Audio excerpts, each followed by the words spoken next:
Bonjour, je m'appelle Mac Miller, and I'm hanging out with Ofive TV. Ciao. I cannot see Adolf. Now I got these rappers all breaking up a sweat. Cause every time I get I have no idea what they expect, you know. Hopefully they expect to have a good time. I just come out and try and bring as much energy as possible and just start a riot. Yeah. I don't think it's neither. I don't think it's neither pressure or necessarily motivation. It's like, you know, as far as expectations, I try not to think about them, you know. If they're coming out to the show, then hopefully they're coming out to enjoy themselves, and that's what I'm going to try and help them do.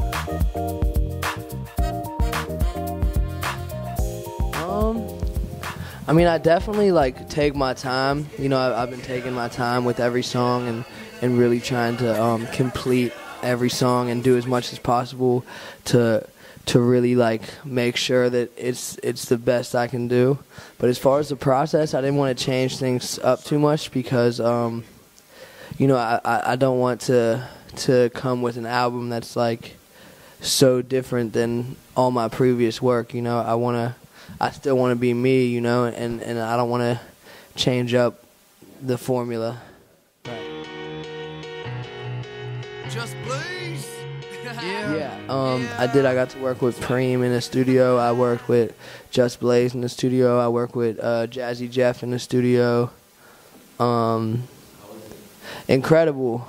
It was an awesome experience. You know, we just got to hang out, and they've become close friends of mine. Yeah, I mean, in some ways, you know, I mean, you definitely kind of take a step back and realize that you're currently in the studio with some of the most legendary producers, but at the same time, you know, they're just people like you and I, you know. They're not above anybody else. So when you go there, you realize that you're just having a conversation with a music lover who happens to be successful, you know. But before that, you're kind of thinking like, wow, these are legends, you know. Like, I can't believe I'm here. And then you get there and it's like, oh wow, these are just some cool dudes.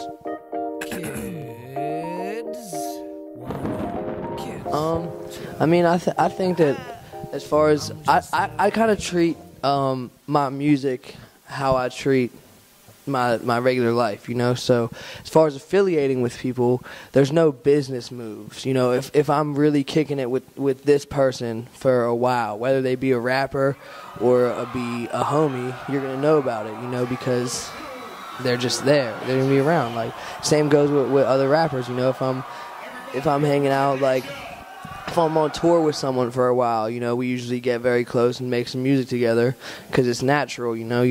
I don't like forcing things. I like to just kind of let things happen. So, yeah. No, there's no one on the album. It's just me.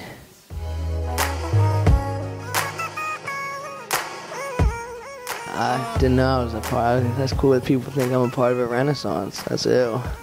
Never been part of a renaissance before. I mean, I think it's great, man. I think what's going on in music is fantastic. I think that there's a lot of great artists out right now. There's a lot of people that I enjoy listening to and watching their careers grow, and that I root for, and I want them to do well. You know, it's not really a competitive thing for me. But yeah, man, it's wild to be, you know, up in the same bracket with people that I'm such a big fan of, you know. So it's an eye-opening experience.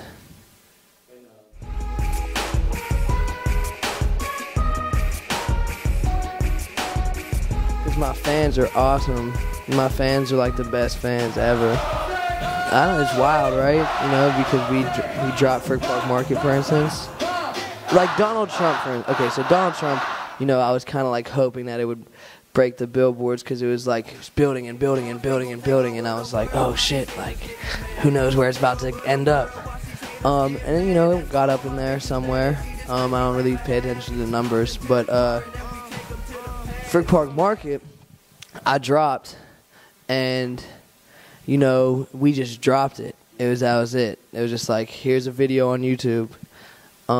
And it climbed to crazy numbers. You know, it was all over the place. And that was, you know, wild to me because that wasn't even like my big song plan. That was just some music I wanted to put out, and I love that song. You see, it goes crazy live. Cut here to live footage of Fair Park Market. But yeah, no, it goes crazy live. But yeah, it's just wild to see that it's kind of breaking into the mainstream without even trying. Yeah. It's see the spirit of the label is that it's not very label-y.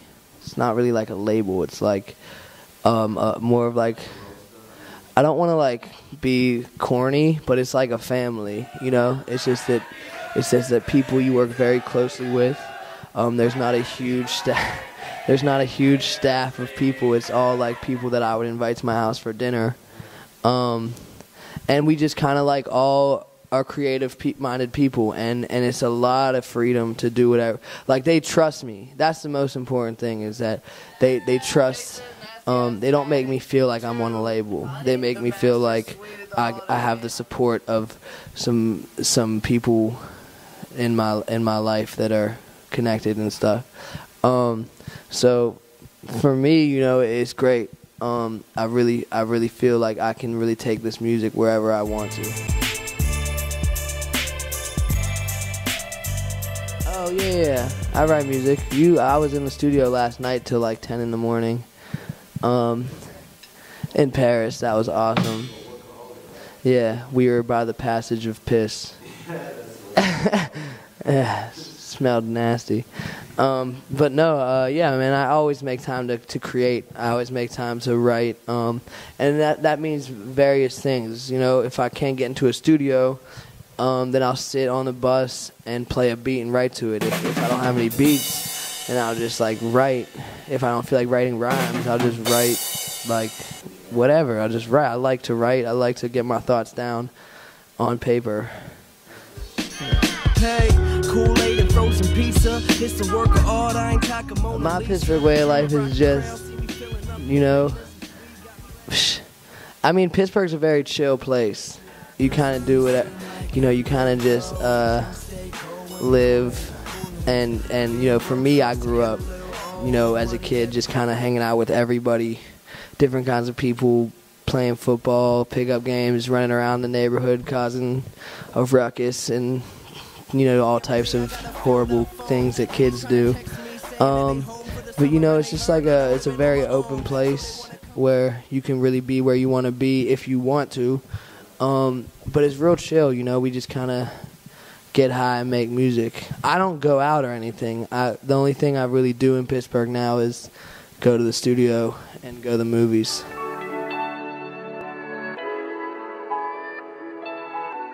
Hell yeah, I'm staying in the sex district. No, Paris is great, man. It's a beautiful city. It's a lot of, you can see the history, and it's just like, it's kind of crazy just being somewhere where you've only seen in pictures, you know? Like, you're like on the internet looking at pictures of Paris, like, ooh, that's awesome. And then you just kind of like are there. Like, you're like, holy shit, the Eiffel Tower, you know? The other thing I like about Paris is how you guys set up restaurants.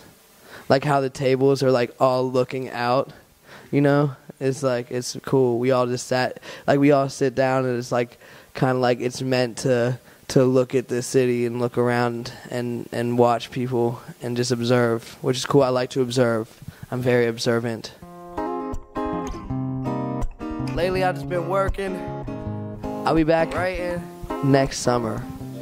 That's the plan right now. I don't know if that's for sure. I just I'm hoping that. I'm pushing for it, so I'm gonna be here as soon as possible. See you guys there. My man, thank you. Keep it going, say sunshine or gray. And whether good times or bad,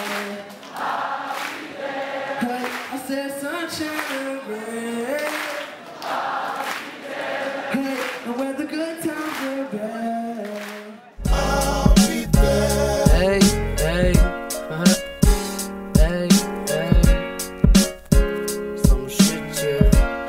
gotta say.